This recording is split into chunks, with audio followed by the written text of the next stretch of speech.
خلصنا امتحانات، فجينا لكم النهارده بفيديو جديد وهو تجهيزاتنا بقى للاجازه. مجرد ما نخلص الامتحانات بنعمل ايه، هعمل معاكم كل حاجه انا واختي النهارده، فلو عايزين تشوفوا هنعمل ايه تابعوا الفيديو. دلوقتي هنروح فين؟ هنروح نجيب باسكت زباله، هنروح نجيب كيس زباله. دلوقتي يا جماعه اوريكم بقى شنط الزباله. هنختار اكبر كيس في الدنيا ممكن يتلم فيه. هنفتح بقى اول كيس، انا مش عارفه بجد ده حجمه قد ايه، فيلا بينا نشوف مع بعض عشان انا ما بدخلش المطبخ ده اصلا.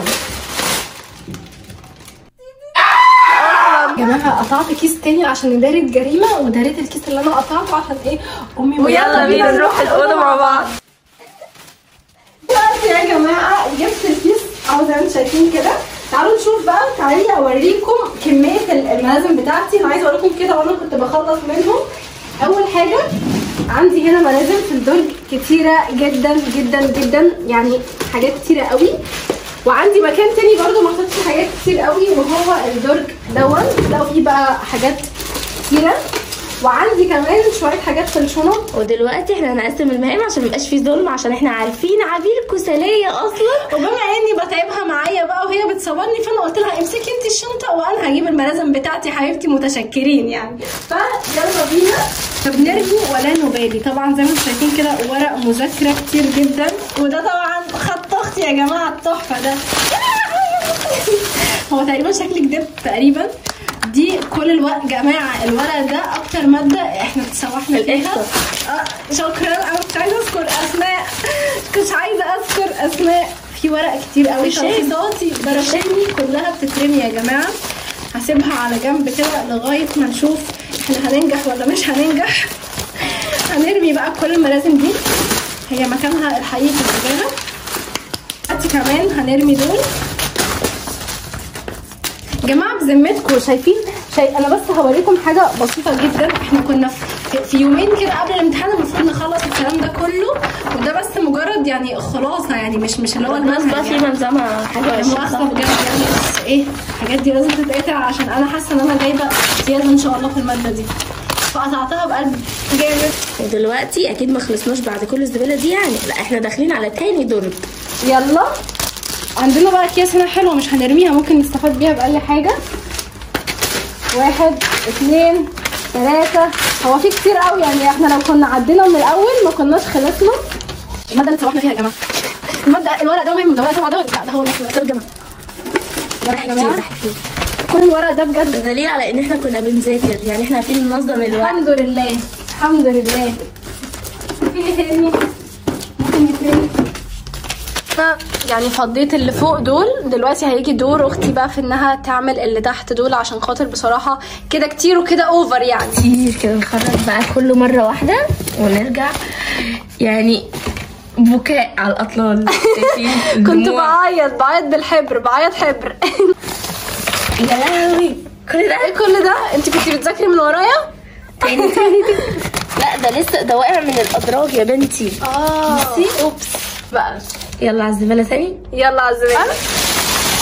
اوعى اوعى. ودلوقتي وانا بفتح الدفتر ده عشان بشوف لو في حاجه يعني اللي احنا مش محتاجينها خلاص وبتاع، فلقيت ده، فانا بقول ايه شوشو يا جماعه ده دفتر حبي وانا صغيره. فتعالوا نقرا. لا افتحي صفحه واحده بس.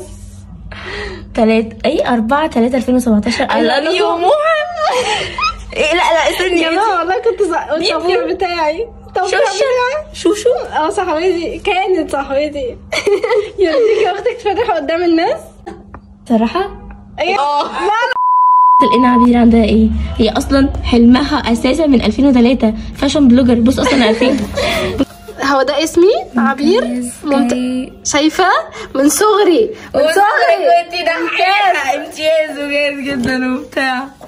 هنا بقى كنت بزعل. دي سنه كام؟ 25 22 كنت بنقص الثالث. دلوقتي يا جماعه طلبنا من اشيان كورنر. ما هو مستحيل يعني يبقى ترويق وكمان نطبخ في البيت. تعالوا بقى اوريكم طلبت ايه. بصوا يا جماعه انا حاطاه في الفرن عشان يسخن شويه على ما البيبسي يجي. جبت فراخ وجبت سويت اند ساور وجبت لحمه وجبت رز.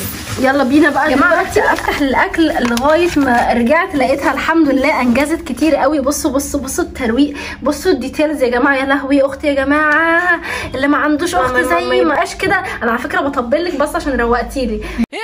لما خلصنا المكتب زي ما انتم شايفين، تعالوا نقول لكم هنعمل ايه بعد المكتب انا وعبير. يلا بينا. وبما اننا بقى خلصنا الامتحانات وعندنا هالات بقى والبشره خربانه وكل الكلام دوت، فعبير قررت ان هي تروق علينا. دلعك ثواني بقى. وقال ايه بقى؟ ان ماسكاتها دي بتجيب نتيجه وبتعالج وليها افكت، فاحنا عايزين نشوف. والمره دي لا المره دي انا اللي هقيم. جربوني في الاندومي. عجبك الاندومي ولا لا؟ ماشي عجبني، بس انا اللي هقيم، مالكيش دعوه بقى. ماشي خلاص. يلا دلوقتي اول حاجه هنعملها، فدي مش افتكاسه، انا جبت السكراب بتاع بوبينا ده، ولا كان اسمه بتاع ايه، بتاع بوبينا ده بالقهوه. فده اول حاجه هنعمله على بشرتنا. بعد كده بقى هفتكس معاكم.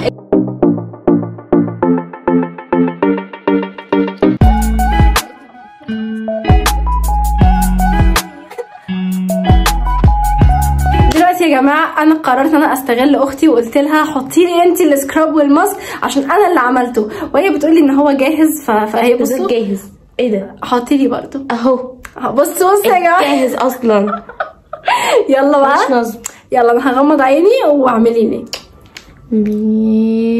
يلا هو ساعه قوي كده ليه؟ شايفين يا جماعه بتحطوا من غير لبس. لوحه فنيه. حطيه من غير لبس. ارسمي قلب. طيب مش هتيجي. انت عارفه الرسومات اللي بيرسموها حوالين العين ده؟ أيوة. اتعملت في الاول. هتفرج الفيديو ده زي الناس على فكره، ولو لقيتك بتحطيه بطريقه مش حلوه على فكره انا اول مره احط لحد، يعني ما تحسسنيش ان انا كده مش كوافيره. ما كنتش شغاله في كوافير. انا حاسه ان انت بتحطي لي معجون الحلاقه بتاع الرجاله ده، عارفه. طيب يا جماعه هي كده عملت اللي عليها. دلوقتي هيبدا دوري انا بقى. مش عايزه ابهدلك. قال لك هو اصلا احنا حطينا كميه كبيره قوي. انا مش عارفه. يلا حطي بقى لنفسك. حطي لنفسك. كل واحد بينفع نفسه يعني، ما اكيد يعني مش حاجه احط لك يعني. انت اللي هتحطي. حاضر. ودلوقتي يا جماعه بعد ما استنيت على الماسك حوالي السكراب حوالي ربع ساعه او تلت ساعه، ايه ده؟ اختي نزلت تحت. اختي كانت هنا. شاهد لحظه تحول بني ادمه الى سراب. اختفت يا جماعه، نزلت تحت الرخامه. وانا ممكن استندل اغسل وشنا عشان بجد وشي نشف قوي. بصوا مفيش اي حاجه بتطلع على ايدي. دلوقتي يا جماعه وشي خلاص نشف. كل اللي انا هعمله ان انا هبل ايدي كده وابدا ان انا ارفق بقى كل الهم والغم اللي على وشي. عايزه اقول لكم يا جماعه ريحه القهوه خلتني انا واختي اللي هو نفسنا حرفيا نشرب قهوه. فعاملين سكراب قهوه وهنحط ماسك قهوه وبنعمل قهوه يعني. يلا بينا نخش تحت الميه ومش هطلع لكم تاني. دلوقتي يا جماعه اقول لكم على الاهم من الشغل، تظبيط الشغل، وهو ان احنا بننشف وشنا كده. كل ما بروح كده اعمل تنظيف بشره دي بتكربشتني. بيقولوا لي بيتخانقوا معايا يا جماعه، بيقولوا لي طبطبي اروح عامله كده، يقولوا لي طبطبي بقول لك. يعني بجد بيخافوا قوي على شغلهم، يعني سمعتكم هتبوظ يعني لما امسح وشي يعني. ودلوقتي يا جماعه بعد ما غسلت وشي من الماسك فدلوقتي من السكراب، فدلوقتي هنعمل الماسك اللي انا ابتكرته واختي مش مقتنعه بيه، بس هتشوفي وبتحداكي وهتشوفي البياض. بيبيض يعني قال ايه؟ بيبيض. بصوا شايفين يا جماعه بجد احلى ماسك في الدنيا، انا بعشقه. هو عباره عن نشا ونيدو ولبن، وممكن تحطي فوقيه كمان عسل. مش مشكله النشا ولبن نيدو يعني انا كده هقلب على حمدي الوزير حضرتك. هو دخل طيب يا جماعه اوريدي طعمه حلو جدا. هو دخل بجد مش حاسه بيه ليه؟ فاكره لما كنت وقعت النسكافيه عليا بقول لك امال انا حاسه ان في حاجه بتحرقني. طيب يا جماعه هحط الماسك على وشي واستنى لغايه ما ينشف وارجع لكم تاني. وبما ان يعني ايدي كانت مرهقه فعبير قالت لما تعطف عليا وتعملي الايدي يعني صح قوي يعني بصراحه يعني المفروض كنت اعمل لايدي انا عشان في مفاجاه بنحضرها، وانت عارفه انا محتاجه ايدي قد ايه المفاجاه بتاعتنا. فحضرتك خلصتي عليا الماسك اللي بيفتح يا ماما، احنا كنا محتاجينه للشخص اللي محتاجه. ماشي يا جماعه شايفين دلوقتي هوريكم الفرق بجد بعد ما نغسل الماسك. هتتصدموا وهتنبهروا. اي واحده عندها مناسبه كده عايزه تفتح ايديها وبشرتها، ولو ما عندكيش مناسبه يا ماما اهتمي بنفسك يا ماما من غير اي مناسبه. خلاص افتحي صوابعك. لازم نظبط بس ايه الفواصل دي عشان ما تعرفيش تمسكي التليفون. شايفه الاخوات ديتيلز يا جدعان. لازم ازاي الحاجه الاخيره بقى لازم ننهي بيها يومنا، وهو الشاور العميق الدافي اللي يخلي الواحد ينام كده تش فريش ومبسوط وريحته حلوه. خدت شاور جامد قوي وعملت بقى سكراب لجسمي بقى وظبطت الدنيا دي كلها. بجد بجد الموضوع ده فرق في نفسيتي قوي يا جماعه بجد. يعني اعملوا كل الحاجات اللي كلمتكم عنها دي النهارده مع صحابكم او اخواتكم او قرايبكم او اي حد بتستمتعوا معاه. ولو مش عندك اخوات تقدري تعمليه مع مامتك او مع حد من يا جماعه قرايبك. بعد ما وصلنا الماسك انا عايز اسالك، حسيتي بفرق ولا لا؟ بصراحه قولي الصراحه. لا بصراحه. علي صوتك. ايوه عجبك صح؟ نورتي. ايوه يا جماعه طفينا النور لقينا وشها بينور. اجعر تاني يعني عشان يسمعوا. ايوه اصل انت مش مصدقاني. المهم خلصنا وحطينا السيرم بقى الهيالورونيك اسيد والفيتامين سي وشويه كده وهنرطب بشرتنا كده بقى. احنا مرتاحين. سيبكم بقى من الهالات والكلام ده كله عشان ده كلام فارغ والله يا جماعه.